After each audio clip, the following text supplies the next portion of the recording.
शुद्ध अवस्था का तात्पर्य मतलब क्या आप शौच के बाद की अशुद्ध अवस्था या स्त्री धर्म के बाद की अशुद्ध अवस्था? हाँ, माला से 3 दिन तो कीजिए नहीं, माला से ऐसे ही सुमिरन कीजिए। ऐसा भी अभ्यास रखना चाहिए बिना माला का भी।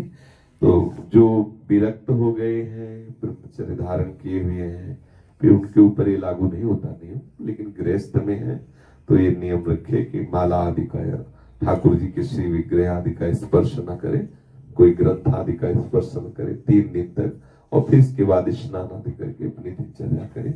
और मंत्र जब नाम जब बिल्कुल ना छोड़े, वो हृदय का विषय, माला से नहीं, बिना माला के ये बढ़िया है। 3 दिन तो अभ्यास बिना माला का भी कर लेना चाहिए।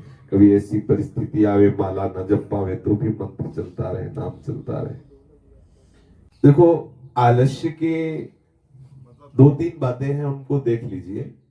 पहली बात यह है कि समय से नींद पूरी होनी चाहिए। शरीर जब तक हमारा भागवतिक चिंतन से पवित्र पूर्ण रूप से नहीं हो जाता तब तक तमोगुण की अधिकता बनी रहती है। 3 गुणों के मिश्रण से शरीर की रचना हुई।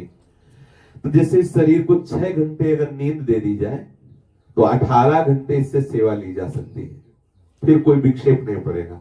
तो 6 घंटे नींद इसको चाहिए।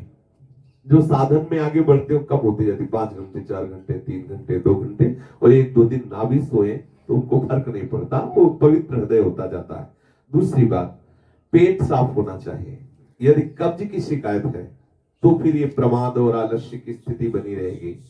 और तीसरी बात होती है कि तमोगुणी स्वभाव होने के कारण निद्रा, आलस्य, प्रमाद जोर करता रहता है।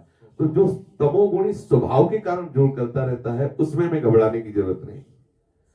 जो कब्ज आदि के द्वारा होता है उसको तो औषधि से ठीक करें। हाँ, और अगर तमोगुण जनित होता तो घबराने की जरूरत नहीं। आप भजन बढ़ाते जाइए, वो अपने आप नष्ट होता जाएगा। सात्विकता बढ़ती जाएगी, तमोगुण नष्ट होता जाएगा। उसमें घबराने की जरूरत नहीं, वो आपको कुछ बिगाड़ नहीं सकता। महाराज जी, ऐसे छूट जाएगा तो बड़ा याद रह गया। हाँ, ये नाम जब करता रहता हूँ दिन भर, लेकिन 1 घंटा जो बैठना है सुबह का, जी, अगर वो आलस के कारण अगर छूट जाता, होली पे छूट गया जी, अगले दिन करने में, फिर अभी वो स्थिति तो बनी नहीं कि स्वतः हो रहा है। पर ये हो जाएगा अगर आप ऐसे जलते रहे ना। ये जो जलन प्रवृत्ति, व्याकुलता, ये आपको अच्छा साधक बना देगी। आप चलते रहिए, कोई व्यसन मत करना, पर स्त्री गमन आदि मत करना, कोई ऐसे गंदे आचरण मत करना जिससे आपके अंतःकरण मलिन होने लगे। तो क्या, जितना आप चल रहे हो ना, इसी से आगे ऐसी भड़केगी कि पूरे हृदय में लग जाएगी। आप देखना आगे सत्संग सुनते रहना, क्योंकि सत्संग जो है वो बचाता रहता है, जो गलतियां होती हैं उनसे बचाता रहता है।